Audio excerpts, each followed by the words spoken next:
আপনার নাম কি? আমার নাম হচ্ছে তামান্না খানম মুক্তা।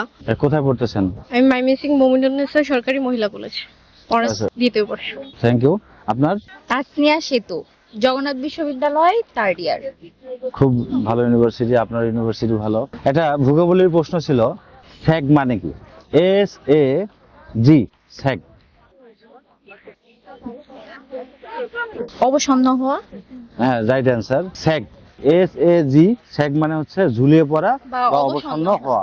এখন ভূগোলি তো হাজার হাজার, এখন এটা তো মনে থাকে না অনেকের। হ্যাঁ, আপনাদের মনে আছে, পড়ছেন, এখন অনেকের মনে নাই। একটা টেকনিক দিবেন সবার জন্য মনে থাকে, একটা টেকনিক আবিষ্কার করে 30 সেকেন্ড সময়। না, এটা তো পারতেছি না।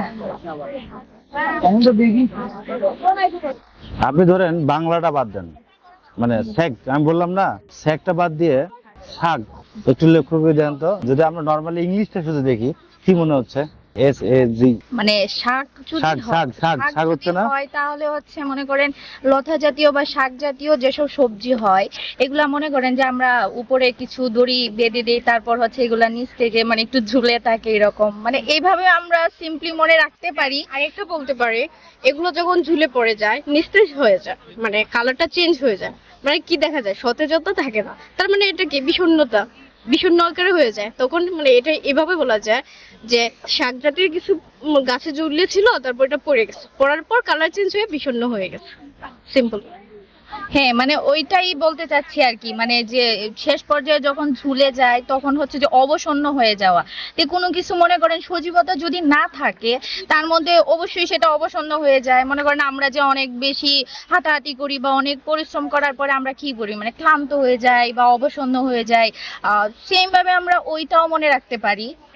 অ্যান্সার কিন্তু হয়ে গেছে। জি। তাহলে এটা কিন্তু আর মানে ভুল হওয়ার কথা না। না না, মানে ওইভাবে যদি আমরা মনে করেন কোনো বিষয় যদি প্রকৃতির সাথে রিলেটেড করে বা আমাদের নিত্য প্রয়োজনীয় কোনো জিনিসের সাথে ইনক্লুড করে পড়ি, তাহলে হচ্ছে যে আমাদের মাথায় থেকে যায়। আর যদি মুখস্থের তাড়নায় পড়ি তাহলে হচ্ছে যে আমাদের অনেক প্রেসার পড়ে, তো তারপরে মনে করেন যে একটু গুলায়া যায় বিষয়গুলা। তাই একটু হাস্যোজ্জ্বল ভাবে বা প্রকৃতির সাথে রিলেট করে যদি আমরা ওই বিষয়গুলো শিখি তাহলে আমাদের মধ্যে ইনক্লুড হয়ে যায়, মোটামুটি হয়ে যায়। আমরা এটা বুঝলাম যে স্যাক, আমরা যদি ইংলিশটা দেখি শুধু, তাহলে মনে হবে যে শাক, জি লাউ শাক। জি তাহলে লাউ শাক ঝুলিয়ে পড়ে, এটা অন্য রকম শাক। জি, তাতে অবশ্যই। ঠিক আছে তাহলে, জি ভাইয়া। ওকে, তাহলে কেমন লাগলো আপনাদের? অনেক ভালো লাগছে, ভাবি নাই এরকম একটা পরিস্থিতির এক্সপিরিয়েন্স পাবো। ইনশাল্লাহ ফার্স্ট টাইম আমার এখানে আসা, তো নতুন এক্সপিরিয়েন্স হয়েছে। সবাইকে ধন্যবাদ। আপনি দর্শককে কিছু বললেন?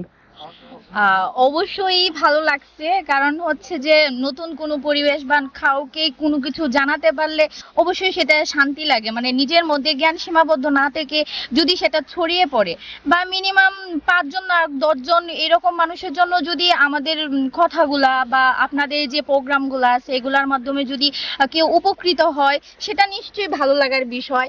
তো প্রথমবার এভাবে কথা বলতে পেরে সত্যিই ভালো লাগছে। থ্যাংক ইউ ভাইয়া। ঠিক আছে, থ্যাংক